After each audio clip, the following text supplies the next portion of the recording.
It's good to see all of you. You know, you learn the most interesting things at CPAC, don't you? How many of you have learned something so far this conference? Me too. Whenever I come, I get involved. Oh, thank you. You're so sweet. You're going to be, oh, okay, well, I don't need to give a speech. Let's just stand. I'm just kidding. Okay, throw the speech out the window. You learn the most interesting things here at CPAC. You know, you get to have good conservative discussions, meet incredible people. What you don't learn is that behind stage, like Sid Miller was just teaching me how to use a tie pin as a different type of a pin anywhere on your clothes. Mike Lindell has the best tips for hairspray. Did you know that? The guy, like, and eye drops, and then he was, I mean, all kinds of tips from him. So if you get the chance to meet him, ask him for life hacks, because that guy is hooked up. And he's got it all in a pocket or in a pillow somewhere. Yeah. Every time I see him, I get a pillow and I go, Mike, is this your pillow or is this my pillow? Every time. I'm sure he's so sick of me. Or I say, let me be frank. Let me be frank with you, Mike. So I need to work on my humor maybe a little bit more. But listen, the only reason that I'm here today to visit with all of you is because I have a very big announcement to share with all of you. I do. I have a new job. Now, most people know that I've done a lot of different things in my life. You know I've been a farmer and a rancher. Probably what you don't know is I used to do carpet cleaning telemarketing. I used to sell carpet cleaning over the phone. I used to sell vacuum cleaners. I was a home health nurse. I was a grocery store checkout girl. What else did I do? I was a waitress. I loved that job, actually. That was great. I've done a lot of things. I've also been in Congress, a legislator, a leader, and now I'm governor. But I think I potentially just got the most important job that I've ever had in my entire life. And that is that I am a new grandma.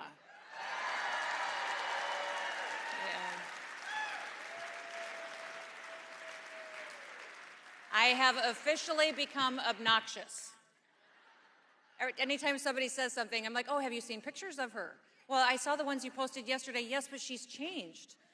She's changed. She looks different today. Her name is Adeline West Peters, and she is perfect. Yes, and I call her Miss Addie, and she calls me whatever she wants to call me because I love her so much. But honestly, listen, I hate the world that we are giving her. And so I'm here to ask you for help. I need you to help me save America. And that is literally what's happening right now. When I first got elected to Congress, I knew that when I walked into the House of Representatives, which is where I got elected as a farmer and a rancher to represent South Dakota, I knew after discussions with many members that I was serving with people who believed in socialist principles, who believed in Marxist principles. They would have never said it publicly. And look at how dramatically that has changed today. Look at how dramatically they have embraced those policies. They give press conferences on it. So I'm here just to have a candid conversation with all of you about what is at stake.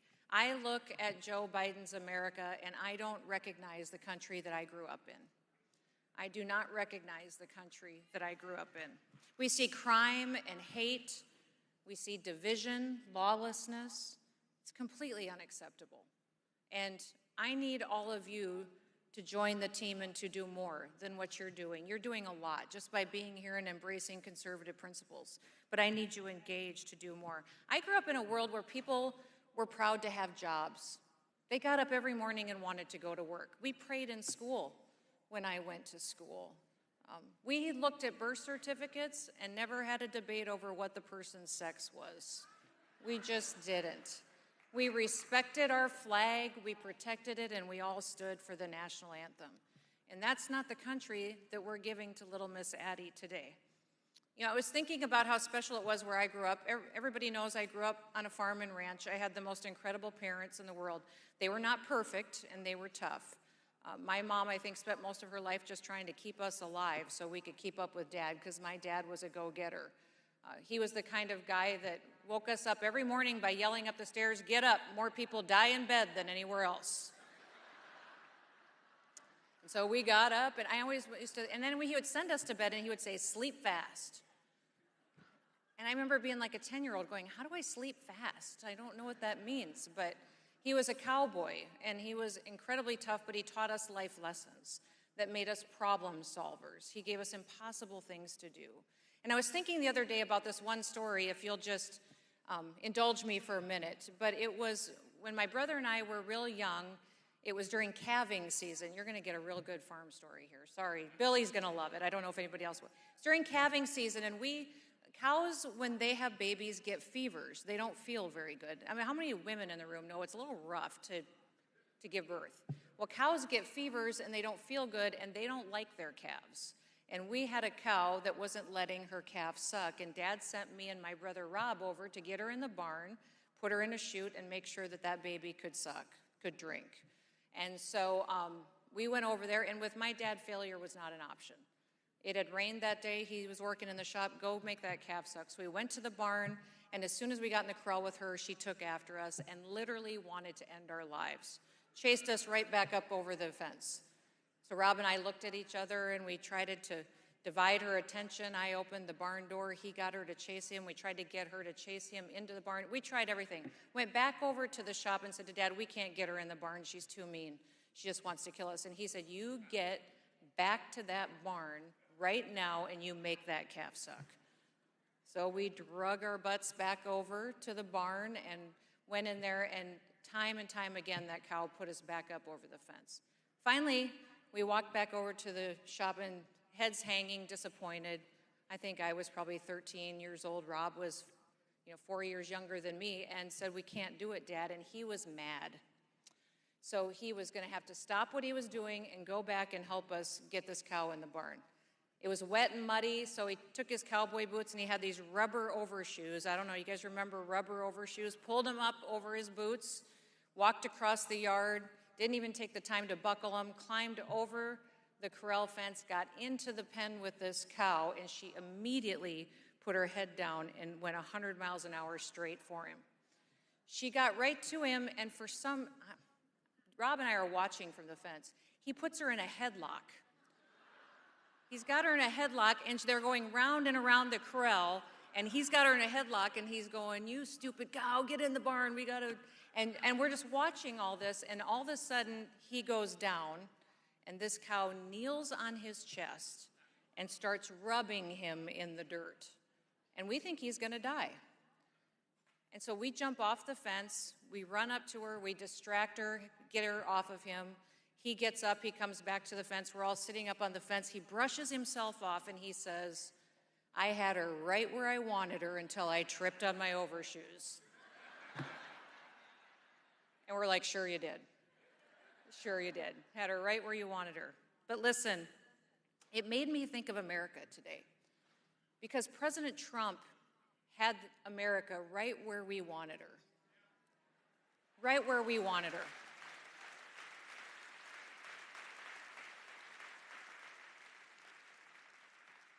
And boy, have we tripped on our overshoes. Joe Biden has made us fall flat on our face. It is unbelievable to me, and we need to pick ourselves up and fix the damage that he's doing. There are two things in this country that will destroy us faster than anything else. And the first one is the Marxist indoctrination that they are teaching our children in our schools. That will destroy this country. I was the very first candidate in this entire country to sign on to the 1776 pledge.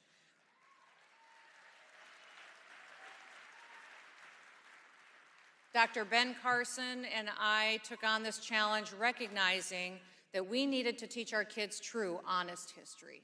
That the 1619 Project, critical race theory, is hate, division, and it's not American. It's offensive. We do not have racism in our DNA in this country. We love each other, and everybody deserves to be treated equally.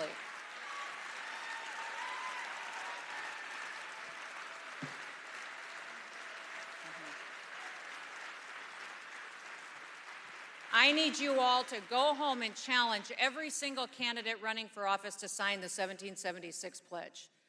Make them do it. Everyone who's running for office needs to embrace our honest history of America, an America that was formed for freedom. Number two, the second most dangerous thing that's happening is down at our southern border.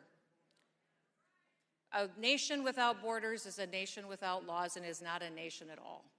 So here's what I want to explain something to you.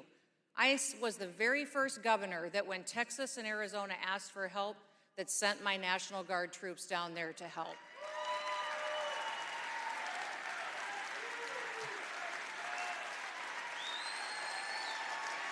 Thank you.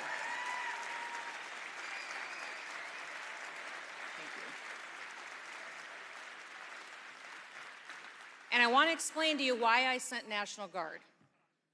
National Guard are the best, and our country deserves the best. They do missions like this all the time. You give them a mission, they are trained for it, they're equipped for it, they are ready, and they know how to complete that mission and then come home doing an excellent job. I, in South Dakota, have had the top National Guard unit the last 3 years in a row in the United States of America. They literally are the very best that you have.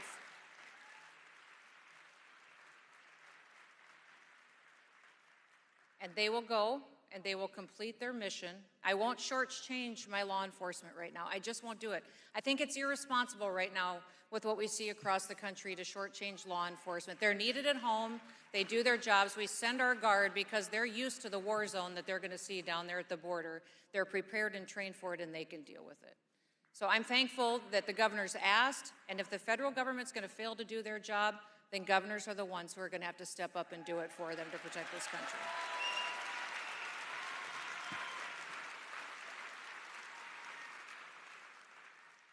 I need you to lead by example. South Dakota's been leading by example. When I ran for governor almost 3 years ago, I ran on the message that South Dakota could be an example to the nation. I had no idea it was going to happen during a pandemic. But we have to speak the truth as well. Now, South Dakota was the only state to never close a single business. The only state.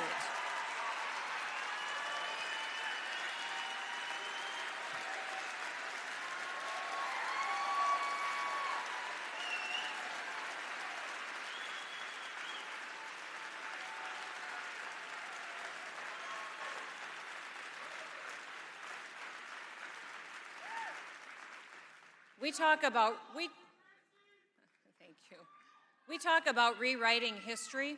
Let's talk about rewriting history. We've got Republican governors across this country pretending they didn't shut down their states, that they didn't close their beaches, that they didn't mandate masks, that they didn't issue shelter in places. Now, I'm not picking fights with Republican governors. All I'm saying is that we need leaders with grit, that their first instinct is to make the right decision, that they don't backtrack and then try to fool you into the fact that they never made the wrong decision. So demand honesty from your leaders.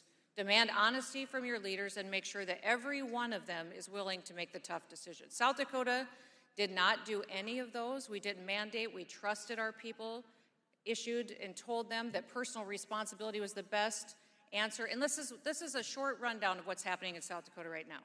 I have the least amount of hours lost by any worker in the entire state, least amount of wages lost by any worker in the state, the least amount of businesses closed in the entire nation in South Dakota. My unemployment rate is 2.8% in the state of South Dakota.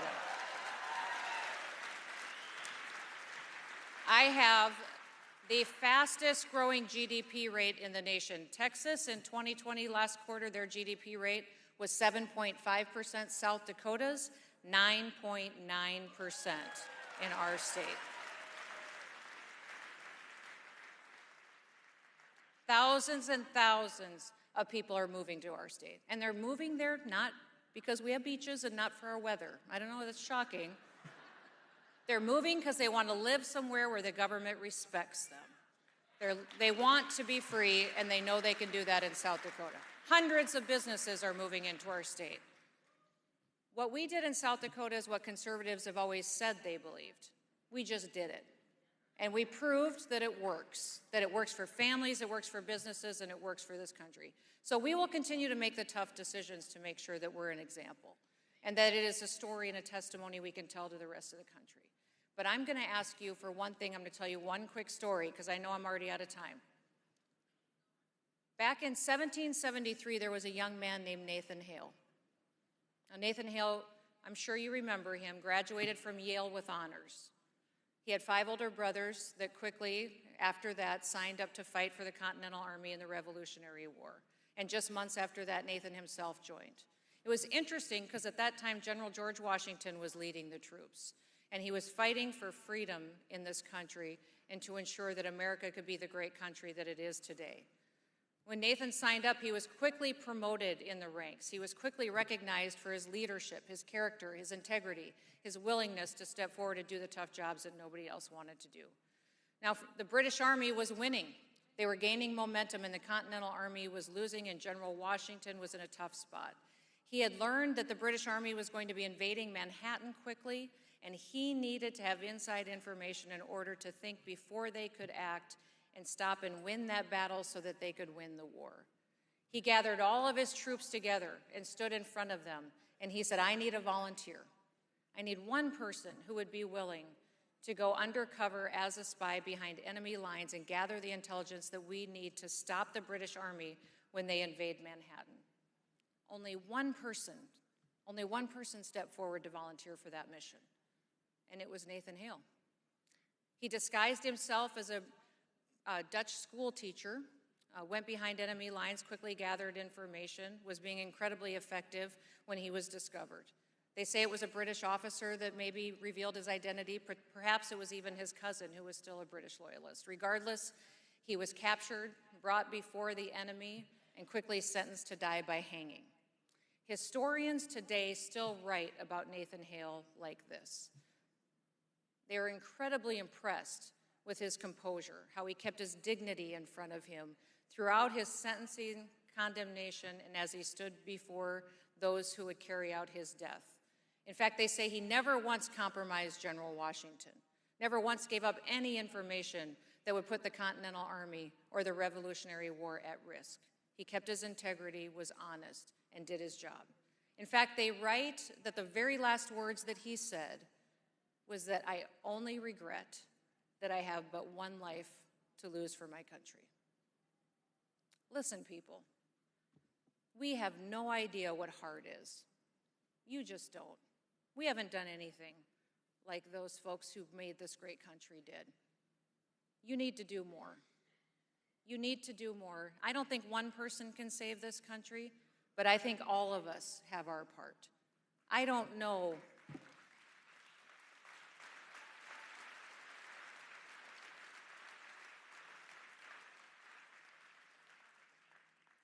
I don't know why I do what I do.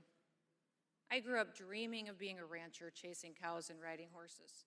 My husband says to me all the time, he said, Kristi, you always pick the hardest things to do. He said, there could be 4 choices in front of you, and you every time pick the hardest one. And I said, I know, but it's always the right one. Sorry.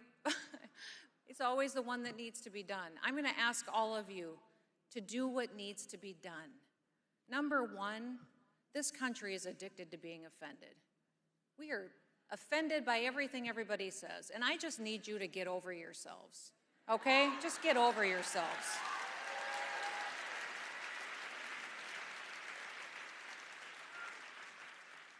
There are people that you quit talking to because they offended you, and you think they're too liberal, too left, too crazy, too insane, whatever, that you're not going to talk to them anymore. Get over yourself. Start having those conversations again, because that's how we win the hearts and minds of this country back. The second thing, and this is the last thing I'm going to say, I need you to wake up happy.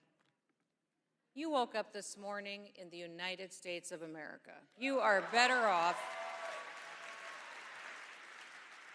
You are better off than 95% of the people in this world just because you woke up in this country.